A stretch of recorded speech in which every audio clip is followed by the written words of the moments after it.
French touch. Et maintenant sur le plateau avec moi, j'ai Clara Petit-Fils. Comment ça va? Ça va, merci. Très bien. Alors, vous êtes point de contact national au ministère de l'Enseignement supérieur, de la Recherche et de l'Innovation pour l'EIT, Institut européen d'innovation et de la technologie, les écosystèmes européens d'innovation et la synergie de fonds. Ah, est-ce que je m'en sors? C'est ça, beaucoup d'acronymes, oui. Qu'est-ce que ça veut dire tout ça? Non. Est-ce que vous pouvez nous expliquer ce qu'est l'EIT?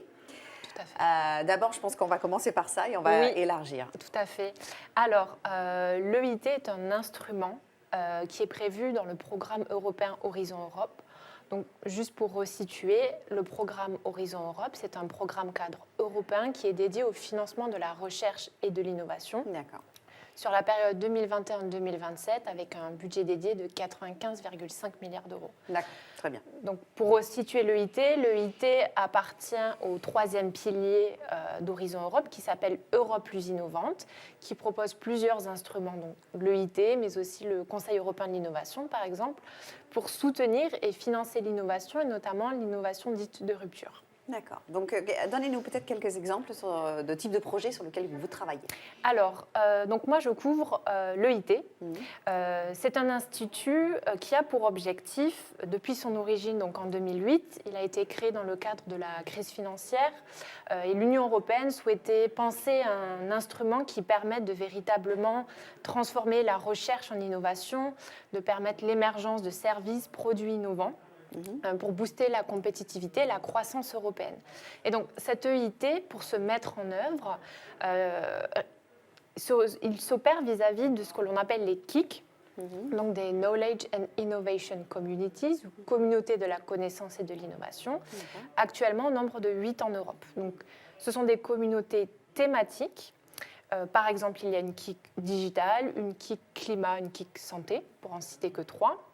Qui vont avoir des challenges précis, des défis de société et qui vont se structurer comme des écosystèmes. Donc, ce sont des écosystèmes européens thématiques ancrés sur le territoire et qui vont chercher à réunir le plus de partenaires possible et surtout à assurer une représentation de la diversité.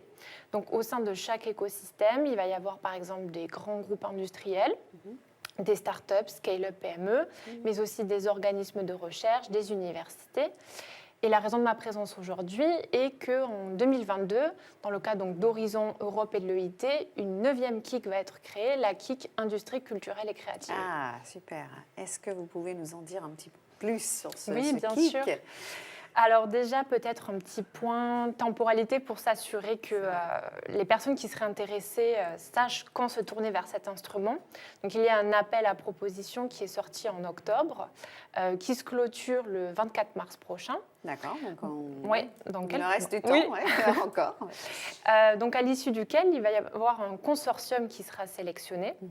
Mais qui devra constituer cette KIC, cet écosystème. D'accord.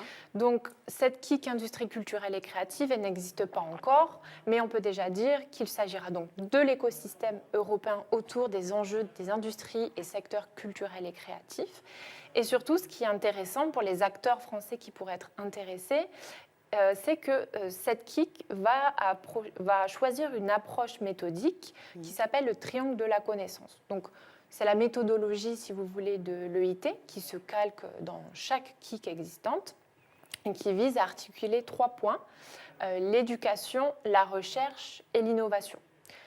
Donc l'éducation, en quelques mots, ça va être une proposition de multiples formations, initiales ou continues, pour booster l'entrepreneuriat, inculquer ce goût de l'innovation.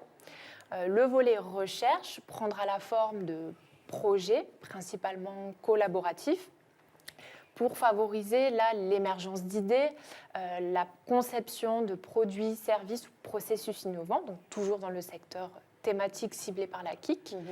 Et le volet innovation proposera donc des services d'accompagnement et ou des financements pour les startups, scale-up, PME dans ce même secteur. Donc si on reprend cette image de triangle, l'idée c'est de lier chaque point, chaque angle, de créer un triangle vertueux si on peut dire, où la formation à l'entrepreneuriat mène à l'émergence d'idées et in fine à la création de startups. Donc c'est justement le fil rouge aussi de notre événement aujourd'hui. Et donc du coup les violences s'accordent, on Tout à peut le fait, dire ouais. comme ça. Qu'est-ce que vous venez chercher aussi ici aujourd'hui, à se faire connaître, à Oui, aller tout à fait. recruter, entre guillemets? Tout à fait. L'idée de ma présence aujourd'hui était de sensibiliser à cet instrument. Ouais. Je suis actuellement la première point de contact national sur ce sujet. Donc l'objectif pour moi est de faire parler de cet instrument, sensibiliser les acteurs et attirer Oui. vers ce programme qui est vraiment une source d'opportunités pour les industries culturelles et créatives Qu'est-ce que ça françaises. peut apporter justement à des différentes entités des industries créatives et culturelles? Alors deux points principaux, je dirais déjà indéniablement un ancrage dans un écosystème européen qui est une vraie plus-value. Oui, bien sûr. Donc qui permettra d'échanger donc, avec des partenaires établis dans d'autres États membres, donc qui permettra des échanges d'expertise, de bonnes pratiques. Et en plus donc, de cette mise en réseau, de cet ancrage européen, je dirais un accès à des opportunités uniques, toujours européennes, donc soit par le biais, comme je le disais, de financement, et ou de services d'accompagnement au développement et à la croissance des startups et PME. Bon, bah, c'est très bien. Je sais qu'il y a beaucoup de gens à aller voir. Il y a Tout beaucoup à de fait, choses oui. qui se passent, donc on n'a plus beaucoup de temps. Juste un dernier petit mot. French Touch, j'ai envie de vous poser la question aussi parce que vous baignez là-dedans et que vous êtes entouré par des entreprises, des industries créatives et culturelles. Qu'est-ce que la French Touch pour vous? La French Touch, ce sera l'opportunité, enfin, c'est dans ma perspective européenne, de justement mettre en valeur le savoir-faire français et de se lier avec un écosystème européen. Très bien. Merci beaucoup de votre passage sur le plateau Merci à vous. aujourd'hui et plein de bonnes choses pour Merci. la suite. Merci. On enchaîne.